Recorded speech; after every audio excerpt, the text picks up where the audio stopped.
Hello, everybody. It's great to be here one more time today. My name is Gary Fowler. I'm the CEO, president, founder of GSD Get You Done Venture Studios, a premier AI and quantum venture studio located in the heart of Silicon Valley.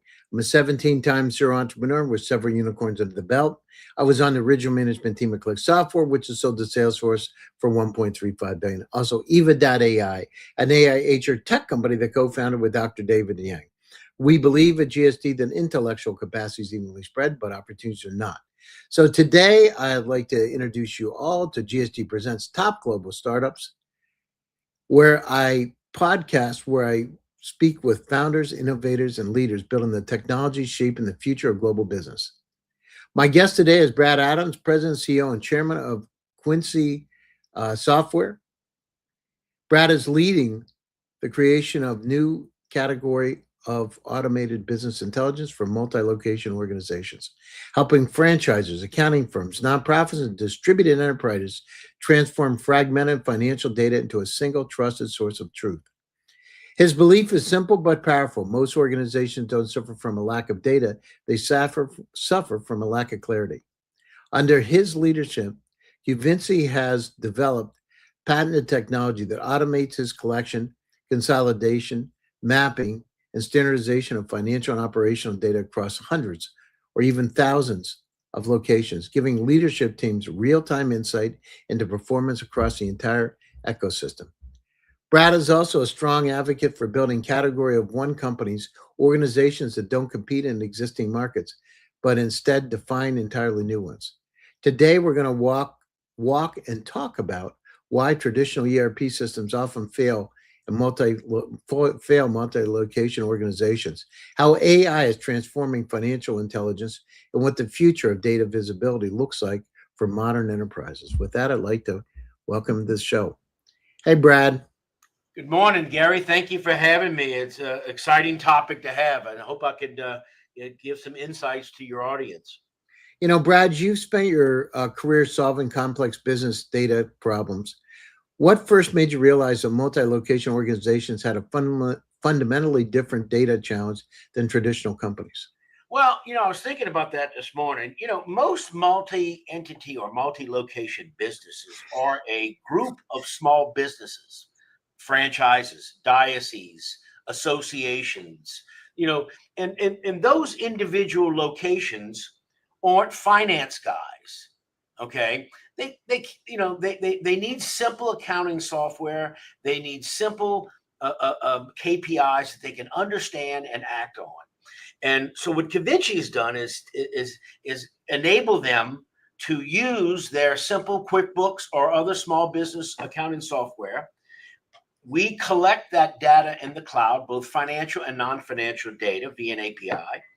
And then we give the manager some pretty sophisticated reporting and business intelligence, which we call now Qvinci intelligence, at their fingertips without having to do a costly and complicated ERP or mid-market migration, which most of the individual owners of the businesses won't be able to use because it's too complex.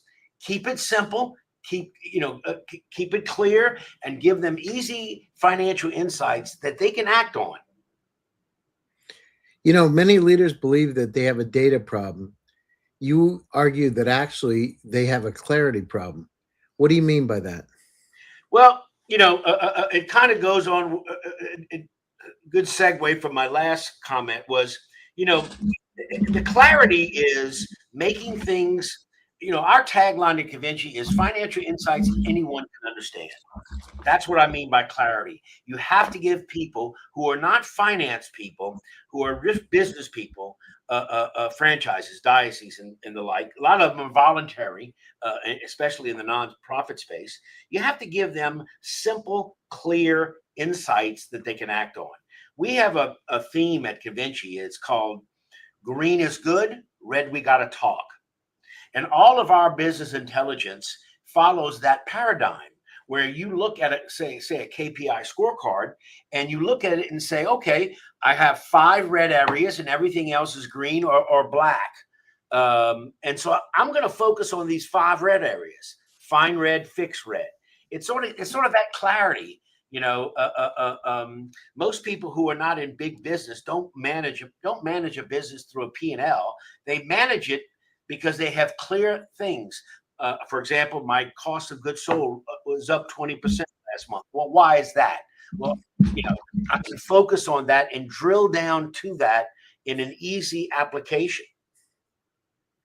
When you first started working with distributed organizations like franchises and nonprofits, what surprised you most about how their data was being managed? What surprised me most, it wasn't being managed at all, Mhm. and they were relying on point of sale system.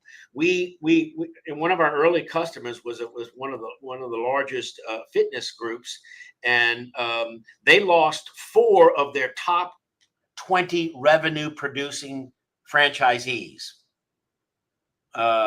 And the Wow. reason why they lost them because they were focusing on gross revenue, and they were not focusing on the business, entirely, both balance sheet and P&L. And we found out that when we looked at it, they had too much debt, they were running too many other expenses, and all the other things that cause a business to fail. They were not paying attention to. So what Qvinci does is gives you a complete holistic view of each entity as a business, all aspects of it, and gives the franchise business coaches in franchises, for example, the ability to coach the franchise owners on how to better run their business through simple KPIs, business intelligence, and things of that nature. ERP systems, Brad, were supposed to solve enterprise data challenges. Why do they often fail for multi-location organizations? Well, I don't know that they fail so much. It's so costly and so expensive to implement and to manage. It's kind of beyond the reach of most small business groups. Most multi-entity businesses, like I said earlier, are large groups of small businesses. And I worked at a large company, and we had an ERP software. And it took us years to implement it, and took many people to manage it. What we give is something that's very easy to manage, because all the data is done in near real time in the background via our Mhm. patented technology, and we build all the reports for you, that you just got to click and open. So it's really a simplicity. One of our biggest custom leads today are people who have left small business software and went to more of a mid market, and then they're coming back because the people can't figure out how to use it, and they get lost in the weeds. So ERP is great for the right organization. For small businesses, you got to keep it simple, keep it clear. Like I said, financial insights anyone can understand. The most organizations rely on spreadsheets, manual uploads, or email-based reporting. Why has this persisted for so long? Why have they not given that up? Well, I think people get used to doing things a certain way, and all of our customers and prospects are wowed at the simplicity of getting, once you get Qvinci linked and synced, all the data, the collection, consolidation, mapping of the data, it all happens in the background. It happens at night. So when you get there in the morning, it's ready to go, with all of the business intelligence. So I think people that Gary, I still think we have a large group of people in especially in the franchise space. I just went to IFA. Lady stood up and said, "I can't keep all my 1,000 franchise locations on the same chart of accounts." Well, Mhm. I told her, I said, "You don't have to. That's impossible. That's an impossible task to do, because they are each individual, franchisee. It's its own business, and that guy's, he's not worried about keeping his standard chart of accounts. He's running his business. With Qvinci, you don't have to do that. We map that using, business machine learning, to a standard chart of account, so the business owner can manage his business, but the corporate can use a standard chart of accounts for purposes of business intelligence." You know, what are the risks when leadership teams make decisions based on inconsistent or delayed financial data? Well, there's an old phrase: garbage in, garbage out. Hmm. And the real risk is, if you put bad data in, you're not going to know it's bad. You're going to see that a red area, and maybe your benchmarking report is going to tell you that this franchise is doing this business, but that's actually a wrong number. So it's going to steer you in the wrong direction. That's the problem. You're still going to have data on those KPI scorecards and benchmarking reports and things of that nature, but it's just going to give you the wrong data, and the wrong data is going to lead to a potential catastrophe. What we do is we map that data, and we have a method of testing that methodology, so we know it's accurate. So getting good data makes good decisions. Getting bad data, potentially catastrophic decisions. How does fragmentation across locations impact strategic decisions like expansion? I mean, you would think you can't make the right decision, but expansion, franchise performance, capital allocation, I mean, it's like whim du jour, right? You just kind of make some guesses about what to do. But how does that fragmentation, I call it infobesity. The problem is called the infobesity problem. We have too much data. And then think about this, Brent. There's about 176 zettabytes of data on the planet Earth today. If you took DVDs or CDs and stacked them one on top of another today, it would go 128 times between the Earth and the Moon, growing at 69.6% per year. So we are inundated with data. In fact, in psychology, we call it learned helplessness. You have so much data that's fragmented in front of you, you just freeze. You don't make any decisions. I see it happen a lot now. I talk to companies all over the world every day, and it's just amazing to what's happening. Right, we're in this infobesity stage where we're getting shocked.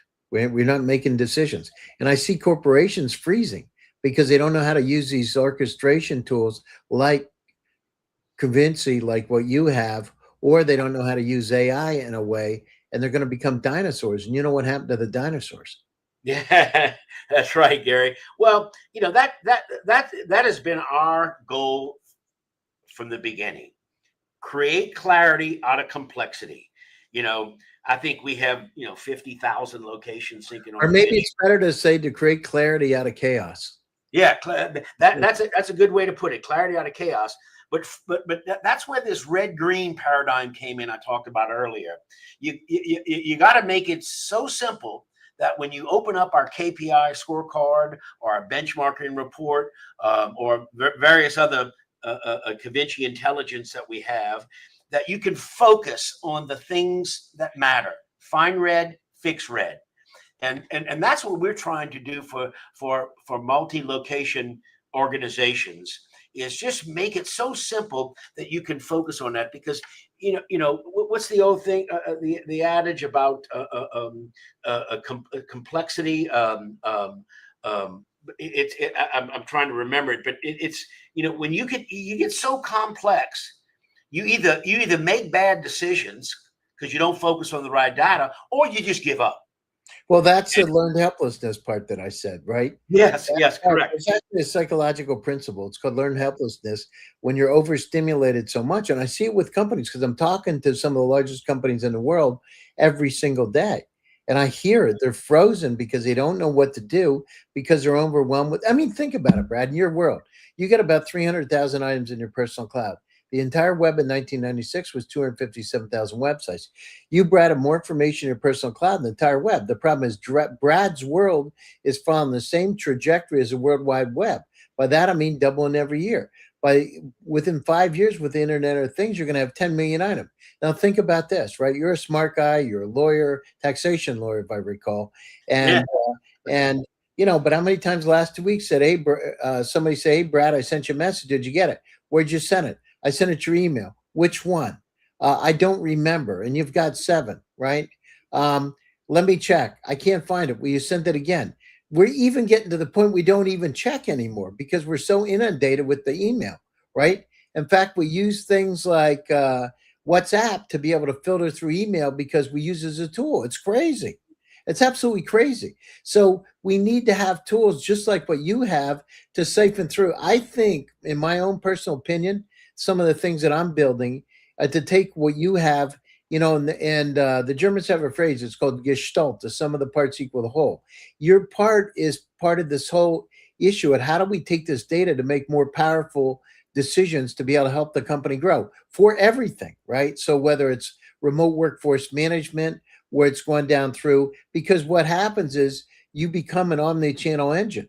Your engine doesn't just do that. You've got ontology, ladder networks, variational autoencoders, right, inside of it today.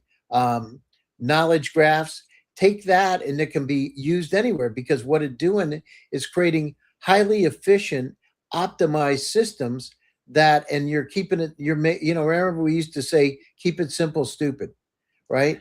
That's right. I think you're 100% correct. I mean, we see it at Qvinci every day. We see it in our marketing outreach. People don't return emails, they don't return phone calls, they don't return Because text. we're overwhelmed.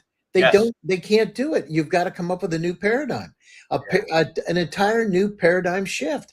It's critically important, but they don't know how to do it. That's the new world of marketing. By the way, I use 14 large language models as a team.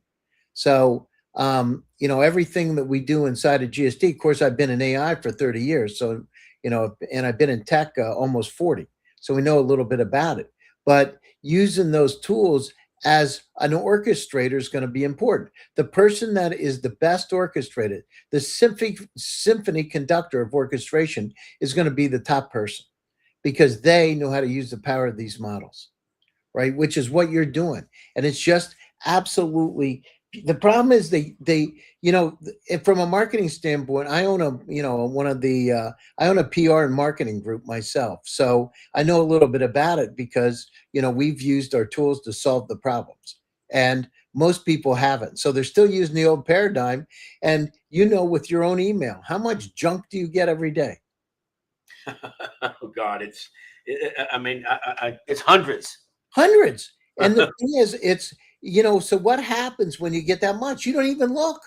You used to be, don't you remember 5 years ago, Brad? You'd be on your phone and you check your email all the time. You didn't even look. I maybe look twice a day now. It's crazy because there's so much garbage in there. I don't care. Yeah, I agree. I get it's getting to be overwhelming. But that's the point where we call learned helplessness. Psychology, in the late 60s, there was a study done, and it was called Garcia. And basically what happened is you overstimulate and you don't do a damn thing, you freeze. And that's what we're getting. So tools like yours, the thing is, you got to talk. The problem is you're in the middle of trying to market to those folks in this infobesity situation. At the same time, you got something to solve the problem. So you're in a very interesting scenario, right? So the key is, how do you get them to come to you?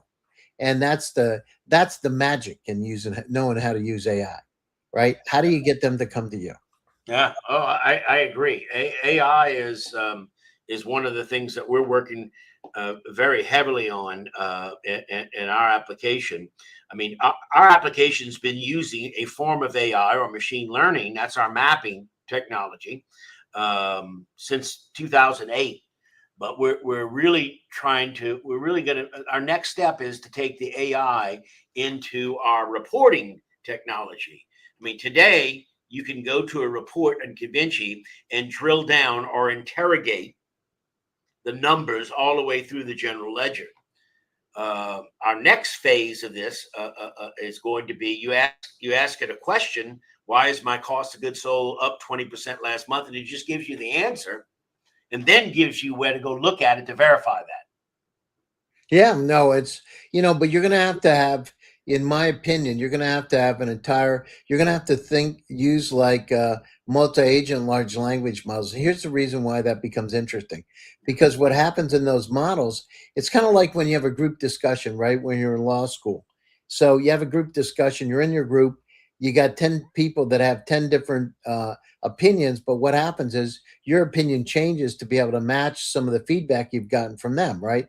Let's approach this taxation, this case this way, this case this way, this case this way. All of a sudden you come up through a 360-degree view of how it should be done. Well, the language models work the same way. The difference is, imagine Claude's about 1,000 times faster in mathematics than ChatGPT.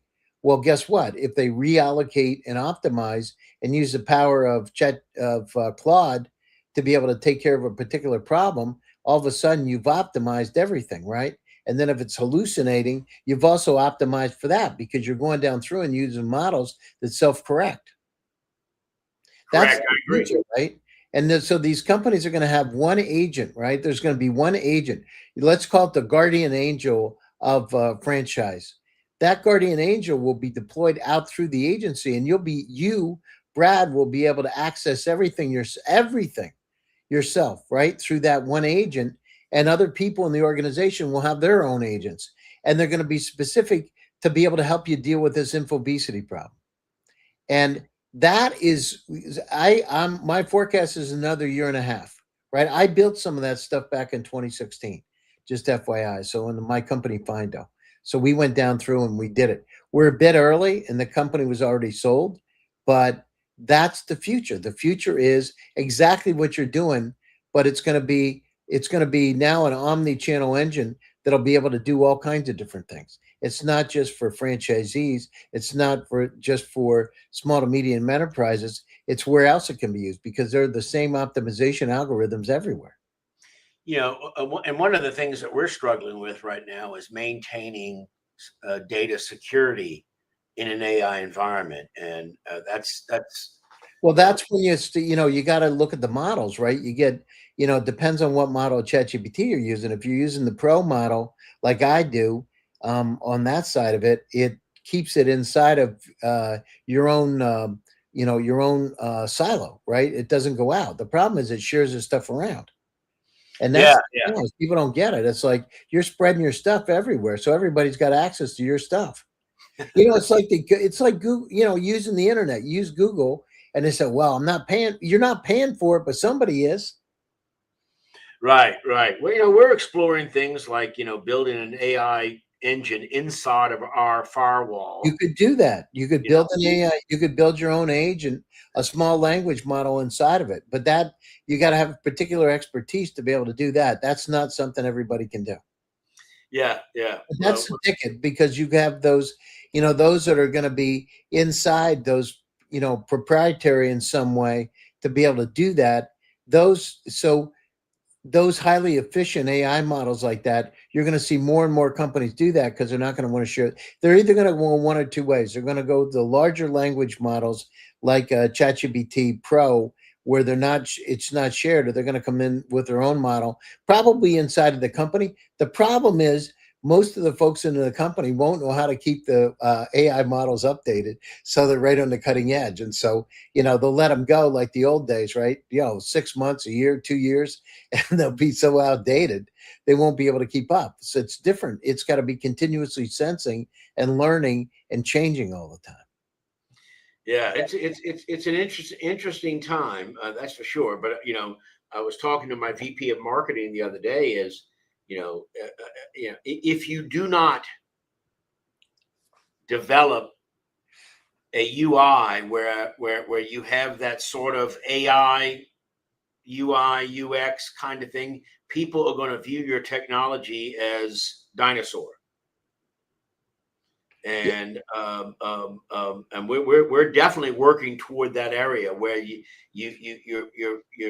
ask questions and you get answers, and that's a big strategic goal of ours. We've been doing that for a long time, Brent. I've been doing it since 2016.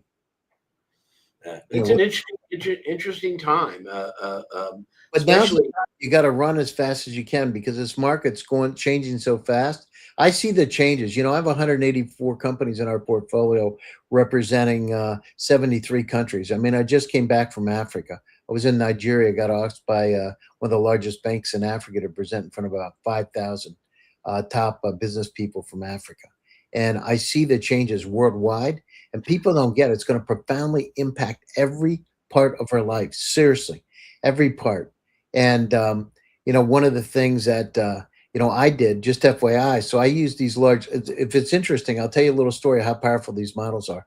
I got diagnosed with stage 3 kidney disease and sciatica.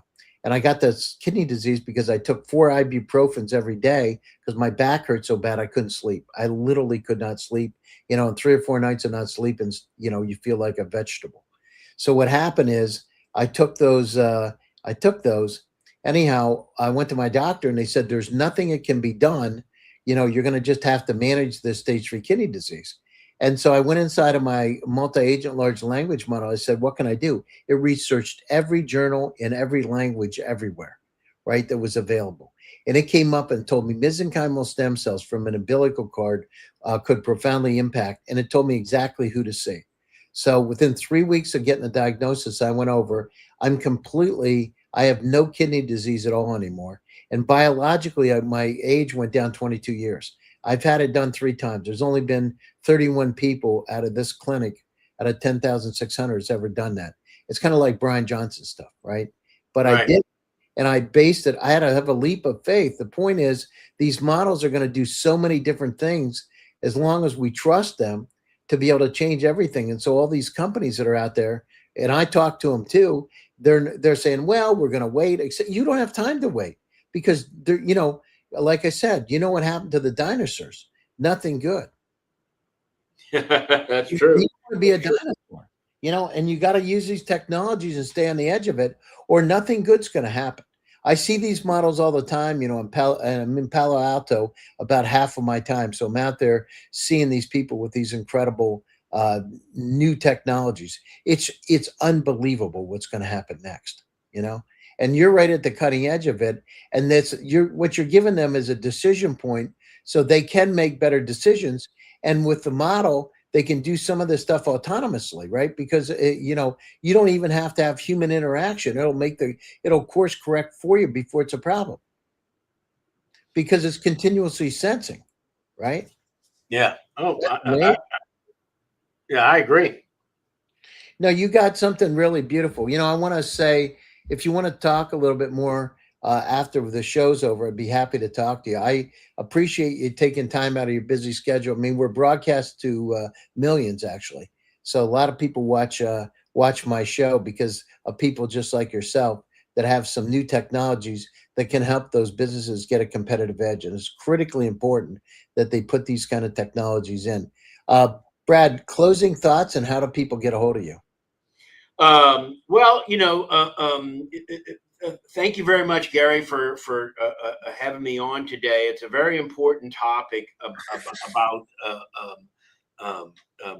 multi-location businesses specifically, and how AI is going to change decision making in that. And it's an exciting area to be in. So I thank you for having me on here. I'd love to talk to you further about it. And if anyone would like to get in touch with me, www.qvinci.com or brad@qvinci.com. Shoot me an email. I'd love to have a discussion with you on how we help small businesses, multi-location businesses, manage their business through our application. It's simple, it's cost effective, and you don't need to go to an ERP solution. You can stay with your beloved QuickBooks or other small business software, and we'll help you work through it. Brad, I want to thank you for taking time out of your busy schedule to join us today. And I want to thank all my audience for joining one more time. GSD presents Top Global Startups. My name is Gary Fowler, and I'm your host. Stay happy, stay safe, and stay healthy. And I will be back to you again soon with another exciting edition. Brad, if you want to stay on for a few minutes after the show, we can talk. Thank you.